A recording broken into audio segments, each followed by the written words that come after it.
All right, let's get started. All right, welcome everyone. Thank you all for coming to our latest Refugee Education Programs Learning Series Together We're Better session. This session is titled Teaching Migration with Humanity, Storytelling and Belonging with Ruchira Gupta. And before we begin, I just wanted to offer a quick reminder that this session is Act 48 eligible. At the end of today's session, there will be a session evaluation. We hope to hear your feedback. If you're seeking Act 48 and you did not enter your PPID while you registered for this session, please take a moment to complete the evaluation as the Act 48 application will follow. Another reminder that this session will be recorded and the recording will be shared on our Refugee Education Program webpage here, and I'll put that in the chat for everyone. So keep an eye out for that. And without further ado, I will introduce our speaker. Ruchira Gupta is an Emmy-winning journalist, internationally recognized anti-trafficking activist, and founder of Apne Aap, an organization that supports women and girls in exiting systems of prostitution. She is the author of The Freedom Seeker and the award-winning debut novel I Kick and I Fly, and has helped shape major global policies, including the UN Trust Fund for Trafficking Survivors and the U.S. Trafficking Victims Protection Act. Ruchira is an award-winning global activist and holds an honorary doctorate with Smith's College and has worked with the United Nations across multiple countries. Thank you so much, Ruchira, for being here with us today and leading our learning. We truly appreciate your time and expertise, and I will pass the mic over to you. Thank you, Megan. Good morning, everyone. And before I begin, I want to just give a shout out to the Center for School and Communities and the Pennsylvania Department of Education for bringing all of you together through this learning series and for creating a space to think seriously about welcome, belonging, and how we teach migration and displacement with humanity. I'm especially glad to be here with educators and others who work closely with refugee and newcomer students and families at this very critical time when everything seems to be changing all around us. I want to bring I want to begin not with a framework and not with a theory, but with a question that changed my life. Where are the girls? I was a young reporter when I began hearing that girls had simply gone away, married, working, with relatives, somewhere else. I was hiking through the hills of Nepal at that time when I came across villages which had no girls between the ages of 9 and 25. And I asked the men who were sitting around drinking tea and playing cards where the girls were. And some were hostile, some did not answer, but the few who did told me, "Don't you know they all are in Mumbai?" Now, Mumbai was a big city, 1,400 kilometers away in India. And these were small hamlets in the Himalayas in Nepal. So, of course, I was puzzled and I followed the trail and it ended up in what is now called a red light district in Bombay, where little girls were on display in cages to be sold to people who were buying sex. And I was shocked. I was angry. I was upset. First, I burst into tears. And then I decided I would do something about it.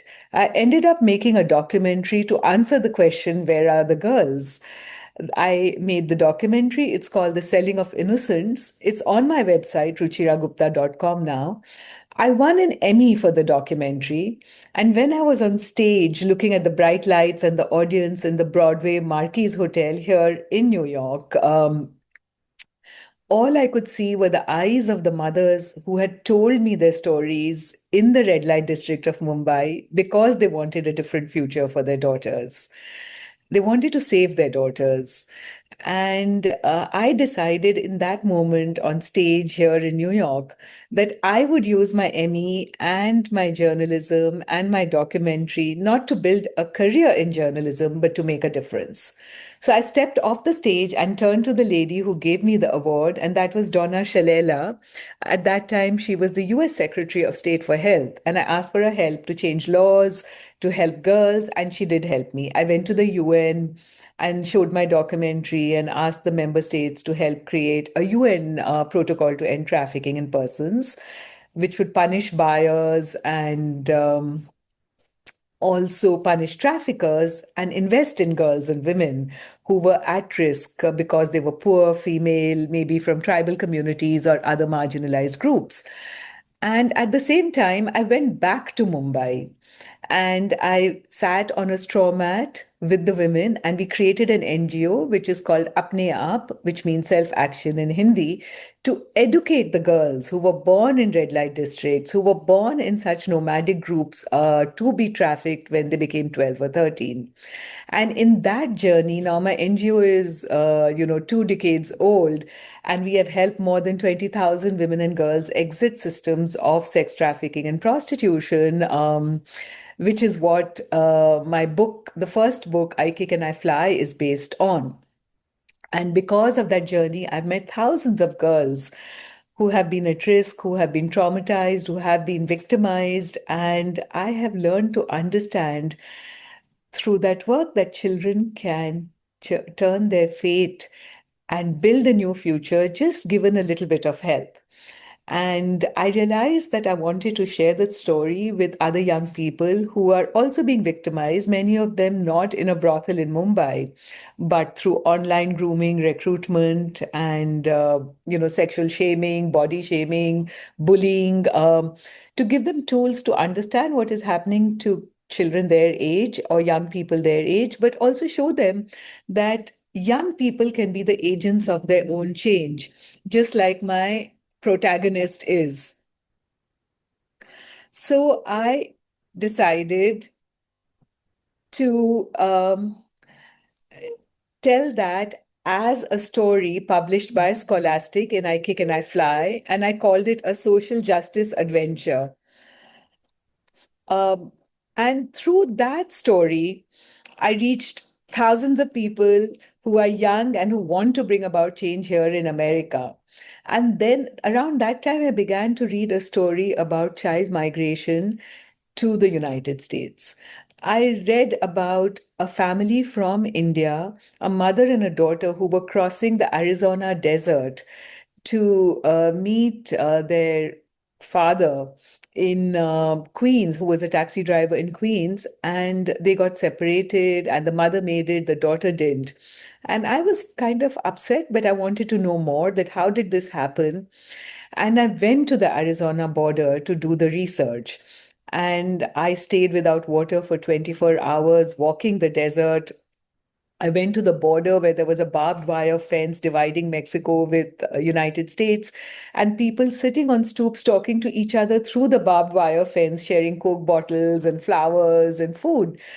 And I thought, human beings find a way to connect with each other. And there were Catholic missionaries who'd left water bottles for migrants in the desert. So I thought, again, and then I went, to visit the shelters, the detention camps. I couldn't get inside some, but I was able to talk to people who had been through the experience.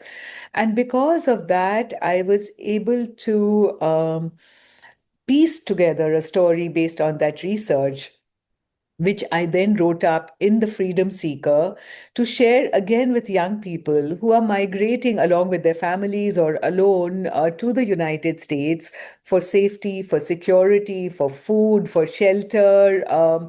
And I thought maybe if I humanize who these people are, these new coming families, newcomer families to the United States, then maybe we will have empathy for each other. And once we see each other as human beings, we can treat each other with kindness. So that is how I ended up writing The Freedom Seeker. The Freedom Seeker is about a little girl called Simi. She's 12 years old and she is the protagonist. The story is written in the first person. She is an Indian girl born in a nice, prosperous town in India, North India. Her family own land, they have farms. Her father is a champion hockey player, her mother's a nurse. One grandfather is a doctor. and she goes to a very nice school. She's the captain of the hockey team there. And yet she's bullied in school because she's the daughter of an interfaith couple. Her father is Sikh, those people who wear turbans, you might have seen them. And her mother is Muslim. And in India, there's a growing tide against interfaith marriages and Islamophobia and all of that. So her family is attacked by these vigilantes and they have to flee India. That's how the story begins. And the father does get political asylum and he becomes a taxi driver in Queens, here in New York, which is the zip code in the world which has the maximum number of languages spoken. More than 100 languages are spoken in one zip code. And everyone coexists and makes friends and they eat each other's food. It's a happy, happy place. And that is where Simi's father comes. The mother and the daughter don't get a visa, so they pay smugglers who are known as coyotes in Mexico to bring them across the border. And they cross the Arizona border through the Sonoran Desert. So the bulk of my story is set there, how they cross the desert, the hunger, the thirst, the dryness, the heat. And the mother and the daughter get separated. And the entire story is how Simi, this 12-year-old girl, navigates a foreign country, the red tape of a foreign bureaucracy, border detention camp, a shelter, to reunite her family. And through her story of agency, of her story of leadership, making friends with other kids in the shelter, and with journalists who visit the shelter, how she finds a way out.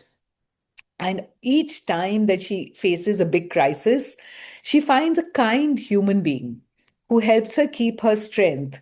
A border guard who comes and plays a game with her in the detention center because she reminds him of his daughter back home. And that makes Simi feel she is a person.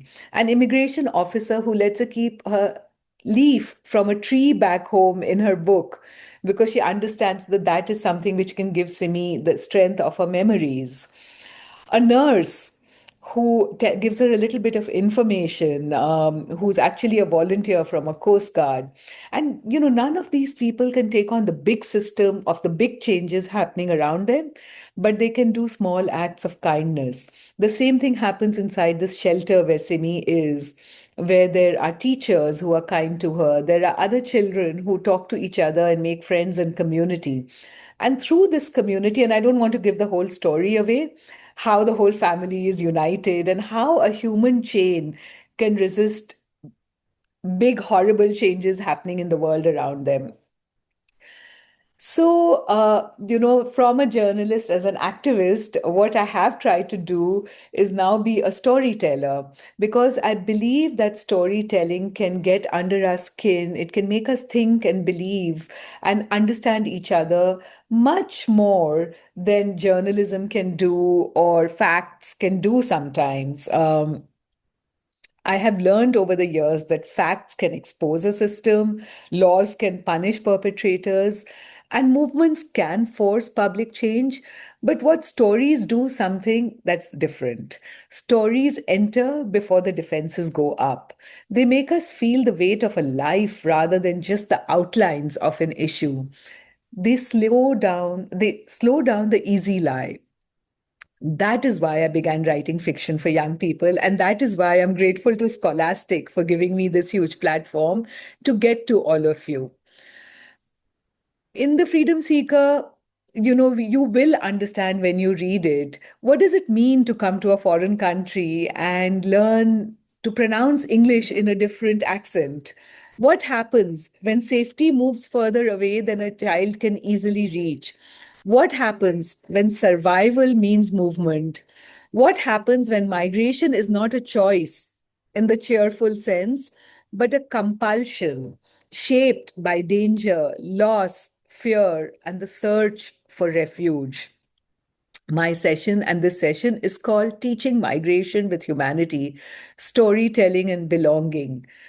That title matters to me because migration is so often discussed without the migrant. Refugees are discussed without refuge. Political asylum is discussed without the child or family that must ask for it. When I was researching all this, I also read and heard all these categories. I heard policies, I heard statistics. The one statistic which stood out for me was that 1 in 4 children in America lives with someone who's a migrant. And they are scared today.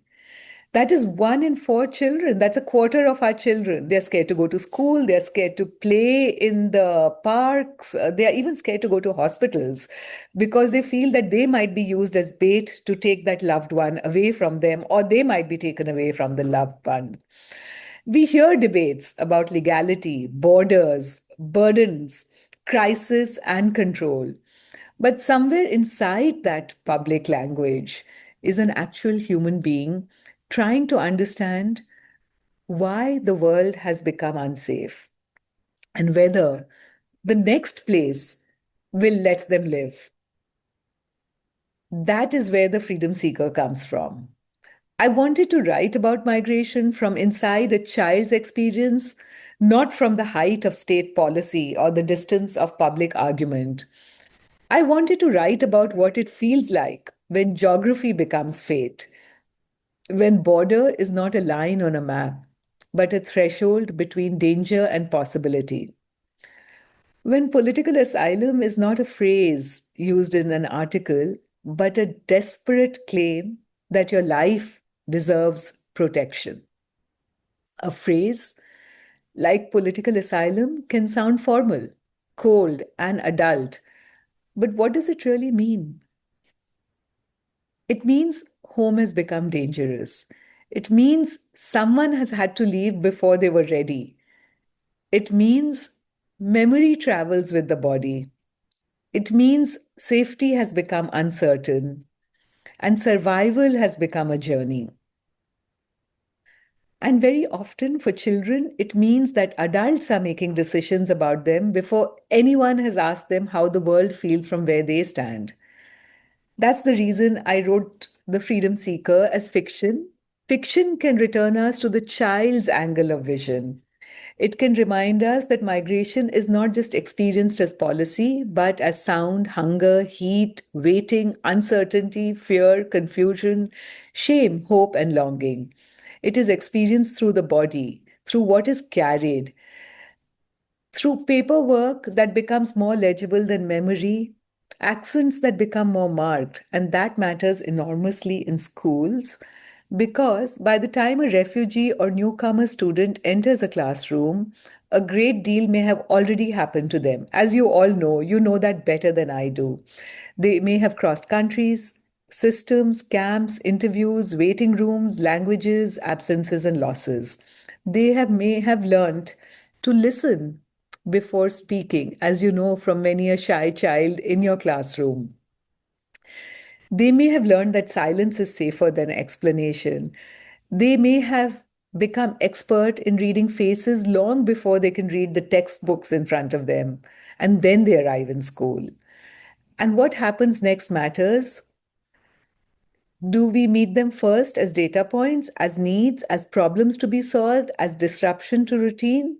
Or do we meet them as people whose lives already contain intelligence, memory, adaptation, grief, humor, fear, resilience, and knowledge? That is one of the most important things I wanted to say to all of you today. And I thank you all for joining me in listening to me about something you know much better than I do.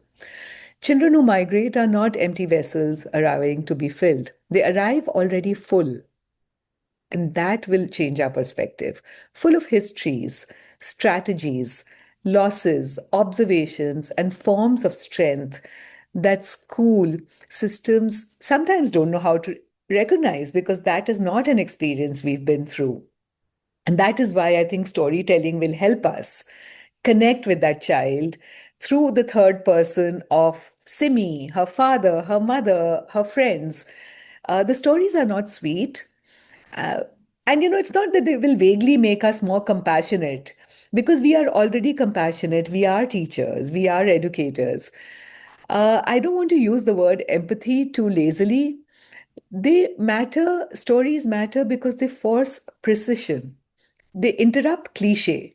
They make it harder to hide behind borrowed language. All the jargon being thrown at us right now.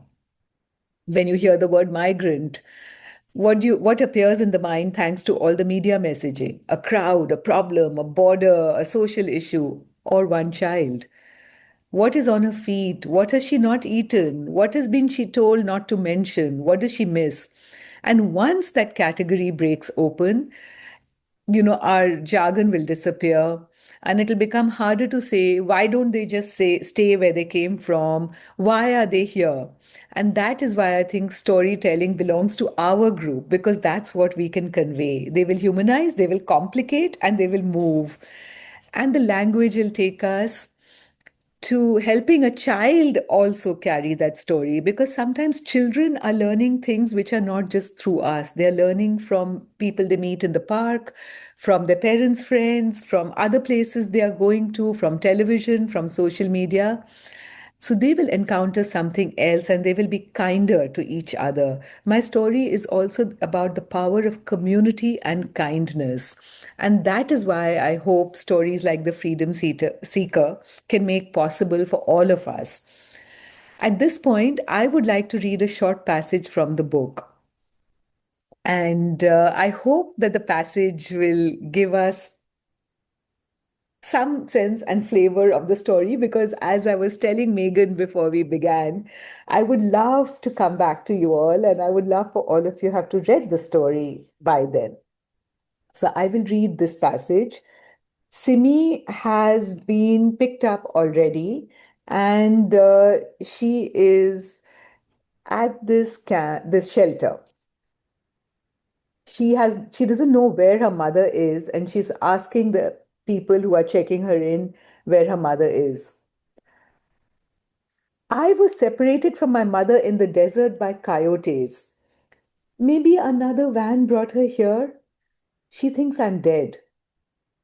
The agent at the desk softens. Let's look. What's her name? The officer asks. Henna Ali, I say. The man looks down the list and looks at me with pity in his eyes. There is no Henna Ali.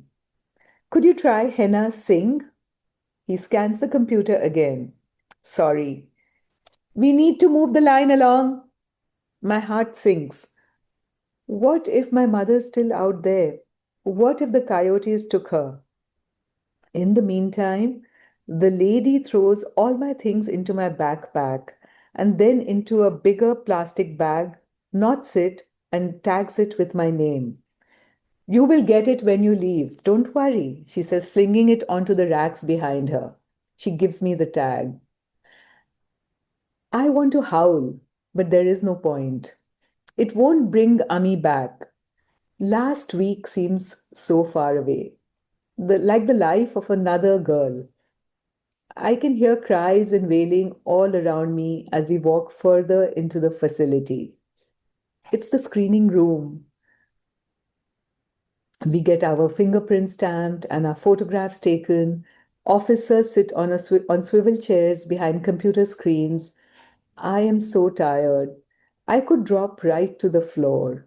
I go through the motions as requested, too exhausted to ask questions. Name, age, country of origin, relative or sponsor in the US. They ask if anyone brought me here. Was I tricked, duped, coerced? They check my birth certificate and passport. They hand me a paper called Notice to Appear in Immigration Court. I am listed as a UAC. What does UAC mean? What does this notice mean? When can I talk to my father? I ask. But the agent doesn't appear to be as kind as the earlier one. He just shouts, Next in line! The next man gives me a piece of aluminium. I turn it over.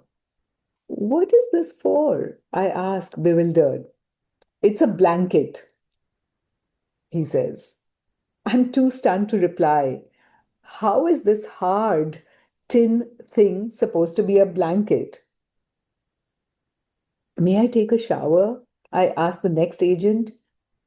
Maybe tomorrow, after 12 hours, he says, pointing us further inside. We march down a long corridor.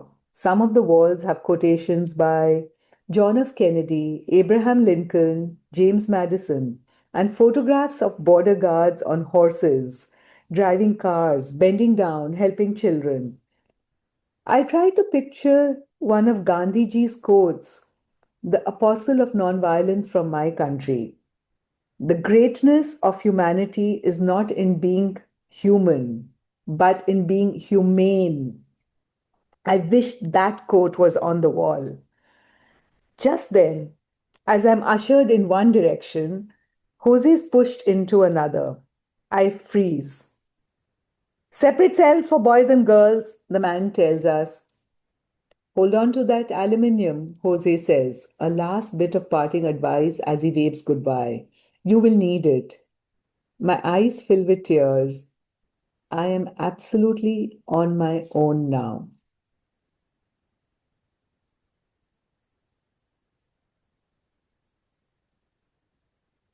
What I hope a passage like this does is remind us that migration is not only a legal or political experience, it is sensory, it is emotional, it is relational, it is lived minute by minute. It is the body in motion carrying what the law cannot always register. And that is one reason literature can be used in classrooms that want to engage difficult realities without frightening the students, because the students will find how Simi turns this into an adventure to create a way to find parents. It's a rip roaring social justice adventure. That's what I call the genre of my book. A good story lets us approach pain without demanding confession. It lets us explore migration, exile, family separation, fear, and freedom without forcing refugees or newcomer students to become representative of trauma. And that is a very important discussion. I hope what I want and what I want try to write towards is not pity but recognition, not flattening but complexity, not a child as a symbol but a child as a mind, body, memory, fear, wit, hunger, stubbornness, and possibility. How does Simi find out that actually she's not alone is in the next chapters. And that is what Simi will do in The Freedom Seeker. She is not just an idea, she's a person. She is someone who knows that a border is not just a border between being known and being misread, but it's a border that she can cross, and she can cross several borders at once. And in the school that she attends, in her shelter, you will see that how she does it. That is why I want to pause and invite a very brief writing reflection in our conversation today before I open up to a Q&A between all of us. And perhaps, with children who I do micro writing workshops with, when I do readings from the Freedom Seeker, as I've done extensively in the Queen's Public Library system, is I give children three story prompts. And I ask them to write the name of a fictitious character who may be crossing a border.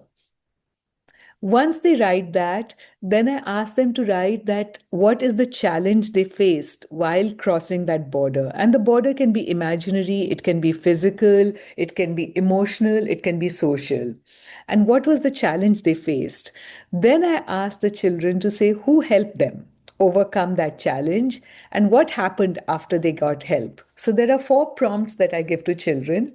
And to give you an example, I did this with a school in Queens, and there was a young Bangladeshi girl who wrote about, uh, she wrote that I am Shreyasi.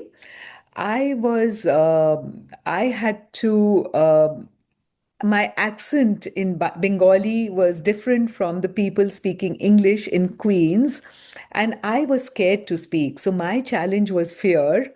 My teacher helped me with my speaking skills, and now I have made friends in school. I have no fear. So, this is how we can talk to young people about borders and understanding who they are in a very simple way through story writing prompts. And I have put up these prompts and discussion ideas on my website, and maybe Megan can show you the website. Which can help you. It's on ruchiragupta.com. There's a page called The Freedom Seeker where I have created discussion guides for adults. I have created discussion guides for students. I have put up extracts from the book. I have also done one more thing, which is put some behind the scenes photographs and the writing process. So it may be helpful to any of you as educators. Uh, if we were doing this live, then I would have asked you to also do three story prompts.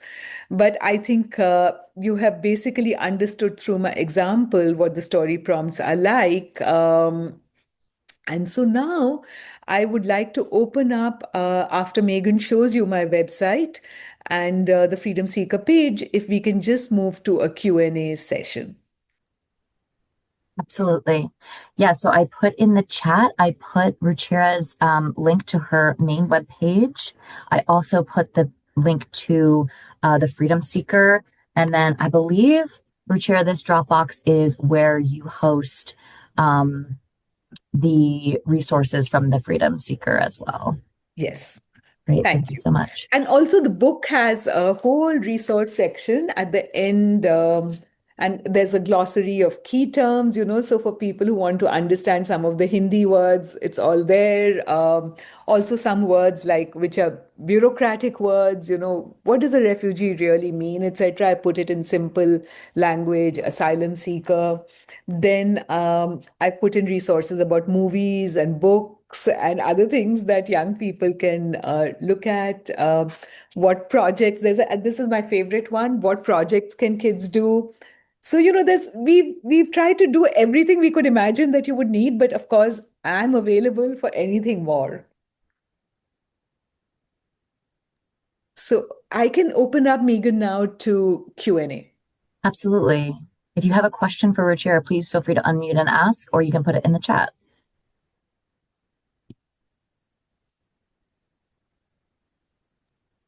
For Ruchira, first, I would like to say, I appreciate, those prompts. I think that'll be a good way for educators to use them. I also like the when you said that, the borders don't necessarily need to be physical. I thought that was I really appreciate that because that's true, and I think that helps. And we always tend to think of it as that, and especially children because they're so literal. I think yeah. So that was really good. Thank you for that. Yeah, one kid, Joseph, in one of the workshops I did, she wrote about, she was scared of ghosts. Yeah. So, it could be Who anything. isn't? Who isn't? Exactly. And it was just the tree outside her window. And Mm. her father helped her understand that, through a bedtime story. So Oh it wow. could be anything. Yep.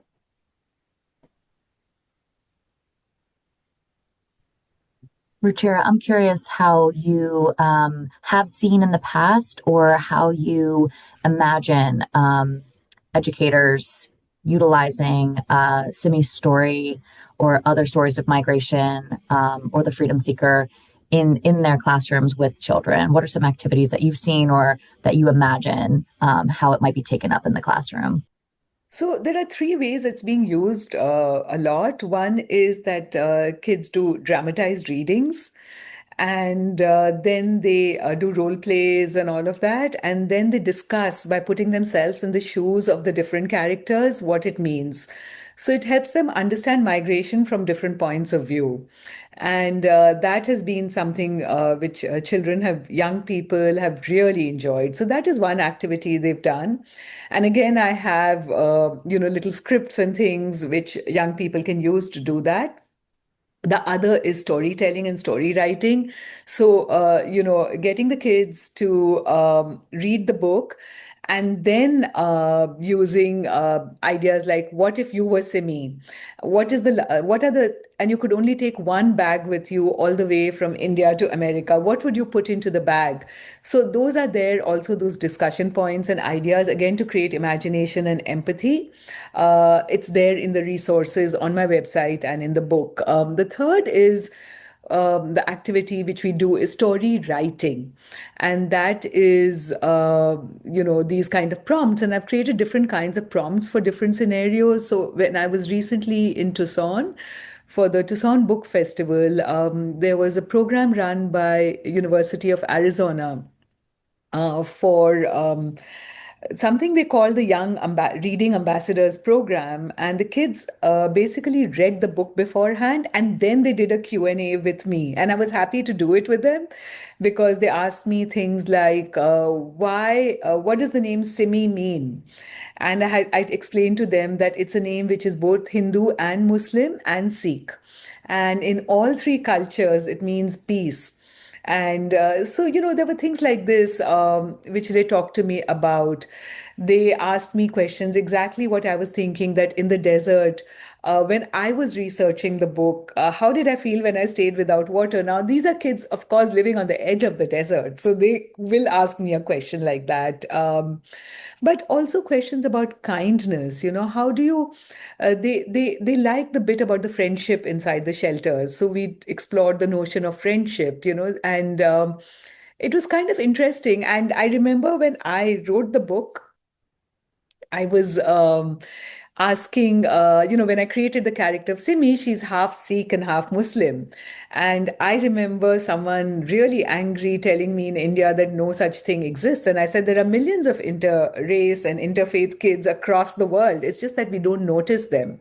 And that's why they feel they are lost. And I just got letters from Singapore, from a school in Singapore, saying, I am a student in the Singapore school. Her teacher sent it to me. And she is the daughter of a Sikh and a Muslim couple. So, what we don't see is what we don't want to see. So, we did a workshop on making the invisible visible. And that also helps students, again, through writing prompts and putting out some facts and figures. Another one that I've done is showing photographs from behind the scenes to explain what a border looks like, what a desert looks like, and how someone comes. Then, with some South Asian communities, I have done workshops on culture and talked about Sikh culture. And we've put up resources again with links to Sikh websites where people can learn about their religion, their culture, their dress code, etc. And same thing about Hindu and Muslim culture. So I've tied in with organizations here in America who have these resources, and I provided links to their websites so people can just understand what different cultures bring to our lived experience in a positive way, from food to dress to poetry to so much more, even games. Thank you. Does anyone else have a question for Ruchira? When you've presented your books in the public school setting, have you gotten any pushback from public school districts about the cultural and religious themes of the book? Because I work in a suburban school district that's rather conservative, and there have been some books that have been, taken out of curriculum. And so I'm just wondering if this is a book that you've had experience in terms of being able to say, no, this is why, or having to fight for it from the sense of this is why it's valuable for all students.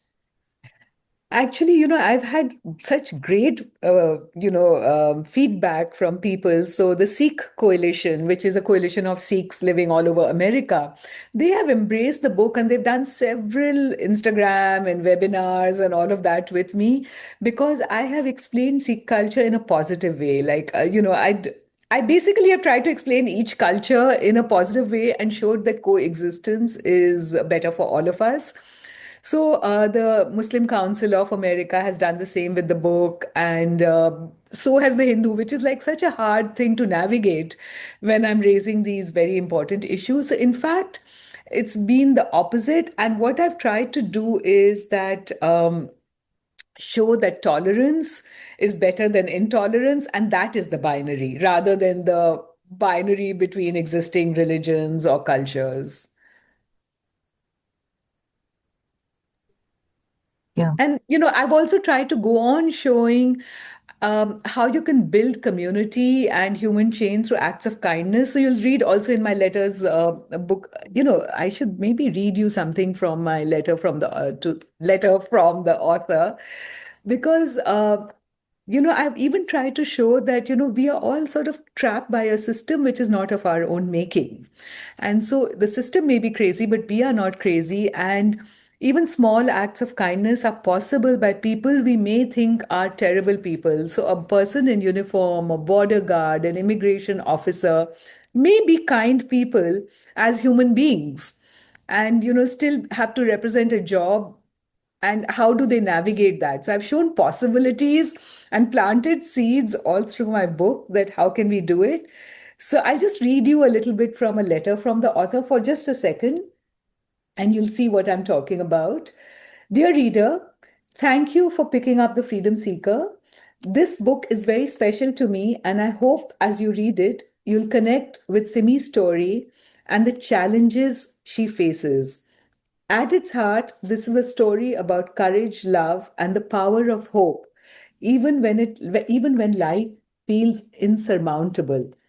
At the beginning of Simi's journey, while still in India, Simi's family faces religious intolerance, where people decide that they don't like her parents from different faiths.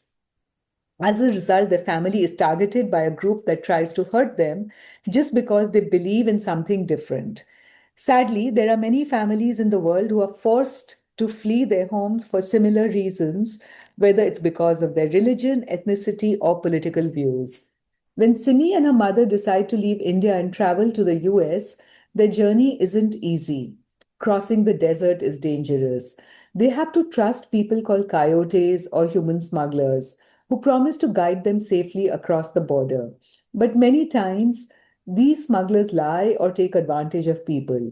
Simi and her mother face harsh conditions like extreme heat and exhaustion, making their journey even more difficult. After they cross the border into the US, things don't get easier. Simi and her mother are caught by Border Patrol and separated, and Simi finds herself in a detention center without any ability to contact her father or family members. This part of Simi's journey is similar to what many real life children go through when their families try to cross into the US in search of safety. You might have heard about things like this on the news about families being separated. But even as Simi faces these challenges, the freedom seeker is also about how, even in hard times, there are people who care. In the story, there are employees and volunteers who help Simi and other kids. There are people who work hard to reunite families and give them hope. Simi's mom gets help from strangers who shelter her and guide her safely back to her daughter. Their kindness shows that even when things seem unfair, there's always room for love and good people willing to help. When I wrote The Freedom Seeker, I thought a lot about the families who came to the US looking for safety. They leave behind everything they know, hoping for a better future. Simi's story is about holding on to hope even when it feels unfair. I wanted to share the story with readers like you because I believe young people are powerful. You have the ability to understand and care about others no matter how different your experiences might be.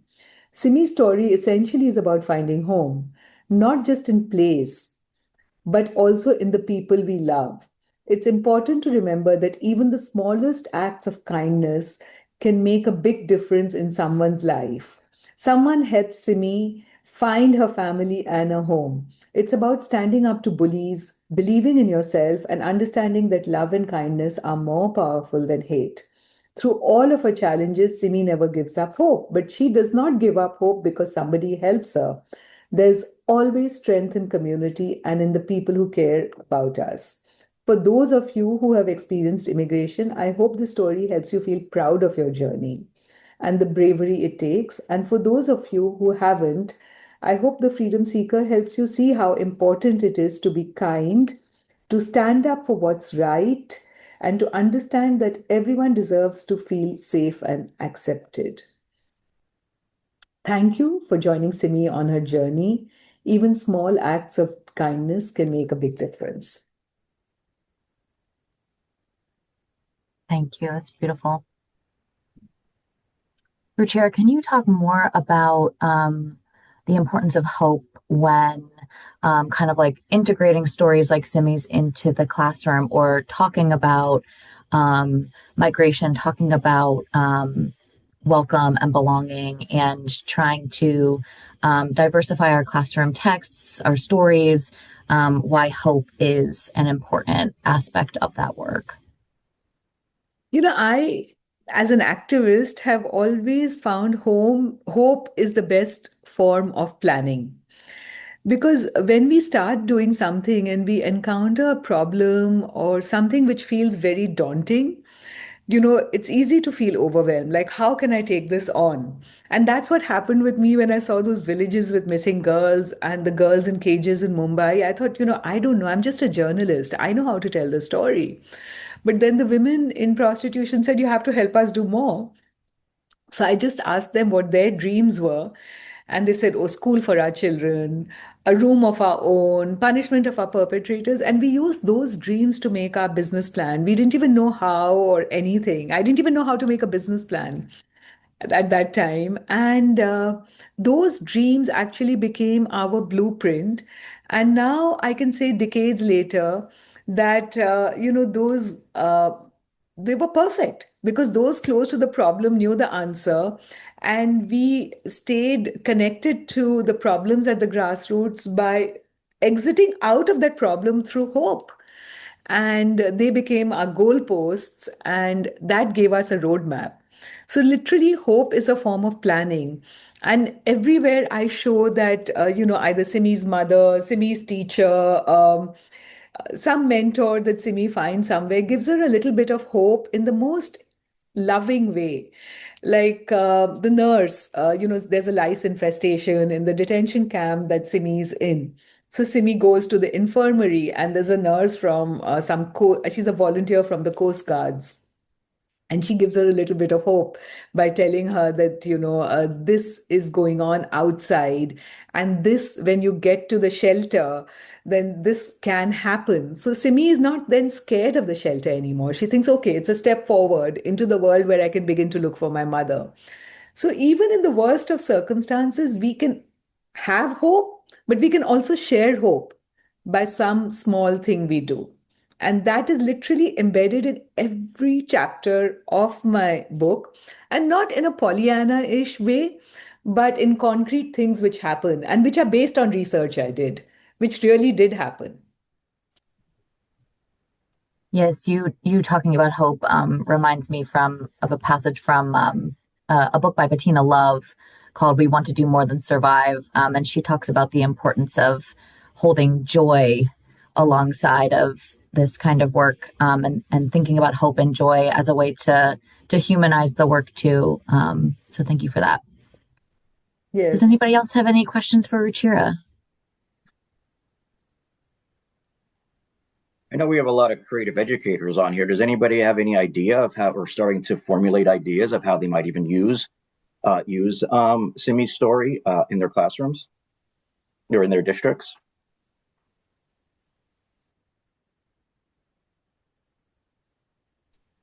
And I'm happy to do another session after people read the book, because that will be really fun with this group. I can already sense it. Like, everyone's minds are working. I can see some faces, and, it would be fun. I was going to add that I have high school students of various levels, English language learners, but I think that if I could get a copy of the story or get some copies of the story, then we could read it in class, and then they could do some comparisons and contrast with their own experience. And definitely that idea of hope is very important to convey to our students and convey the strengths, not the weaknesses, right? What can you do? Right? These other things will come along. So I loved what you had to say about borders. Borders don't necessarily have to be physical. My students very much know about ICE, and their presence is very close to us. We have some families that have been affected. So I really very much appreciate what you're doing, and I love the very positive message. So that's how I would like to use it. Once I can get Thank a hold you. of Yeah. Thanks. I'm also hoping, again, I'm using the word hope, but I'm also hoping that, in some of, you will see that there are, of course, bad people like the coyotes in my book, right? But even then, the people in uniform, every person in uniform is not necessarily bad. And that's a tricky thing to say right now, right? But I don't want children to imbibe any hate in their hearts. So yes, don't like what they do, but don't dislike them. And if they can pick up that message, that's super important. So, there's a little thing I'm just picking out from a passage about hope. I don't use the word hope, but you'll see it's very hopeful. So I'll just read it quickly to you. So this is just before Simi is going to meet her dad finally. I am so on edge, waiting to see Abu again at last, that I almost forgot to look out of the window. We cross ill-laid pavements and dirty roads, past shabby brown brick buildings, some with boarded windows, and then turn onto a wide avenue with vendors on street corners, tall buildings with shining shop windows, and an endless throng of hurrying people. That's New York. We get off in front of the many tall buildings and take an elevator to a floor so high I feel I'm back on the plane. There is a fresh set of clothes on the bed. It's all very different from Casa Phoenix. The sun floods into my room the next morning, its rays dancing on my bed. Today is the day I will finally see Abu. The morning and afternoon stretch on and on. I watch the agonizingly slow clock tick away as I'm shepherded from office to examination room, answering the same questions again and again, waiting for Abu's scheduled pickup at 5 o'clock. The wait is unbearable. At 3:30, they are done with their questions at last. I wait on a hard chair in the lobby, facing the doors, counting the minutes. The sunlight is strong, almost fierce. I smell his familiar scent of coffee and aftershave even before the glass doors push open. Abu wears a festive pink turban and his same wide smile as he walks into the waiting room, tears threatening his eyes. And I know then that I love him more than life itself. I quickly rise to my feet, the book I have been unable to focus on falling to the floor. Abu, I scream. His arms are wide open. I run into him and inhale his scent. You're taller. I'm going to have to feed you well, Abu declares. He has such a look of love in his eyes that suddenly everything feels worth it. We cling to each other. There are others in the room, but I don't care. For a social worker, it must be a common scene. I prayed to all the gods every day, Abu says, and now we will pray together. I know that he's talking about praying for Ammi. I'm so happy, but at the same time, I feel the same empty hole of Ammi, my mother, not being here with us. I don't want to annoy the gods, wishing for more when I have Abu back at last. I'm here. I'm not going anywhere, I say, even as I too wish Ami was here right now. Abu puts his hands on my shoulder and steps back to look at me properly, tears pooling in his eyes. My lawyer is already in touch with a person in Tucson, where the Eloy Detention Center is, Abu says. They still can't find Ami in the system, but we will not stop looking. I try to stay strong, but when I look at Abu, I can tell that he looks older even after a few months. His face has formed new lines and wrinkles. There are lines for me and lines for Ami. There are lines of worry, fear, determination. Suddenly, I remember the puppy that Ami and I found on the road on the way to school so many months ago. I remember the look on its mother's face when she thought we might take her puppy away from her. Hair standing on end, teeth bared, eyes determined not to let go. Abbu and I can't live a day without you, Ami had said. Abbu's new wrinkles remind me of the dog's face. I know that Ami is somewhere right now, her eyes pleading for me. Beautiful. So there's love, there's hope, there's, things going on together. It's great. And yet it's a cliffhanger at the end. Any other questions? We might have one time for one more question for Ruchira. I see some hearts being lifted up for you, Ruchira, and your writing and your message today. Um, Thank you so much for being here and sharing your writing, sharing your knowledge, sharing your expertise and your hope with us. Yeah, we can close out unless anyone has any other questions. And please take some time to take a look at the resources that Ruchira and her team have made. And if you're open to using them in your classroom.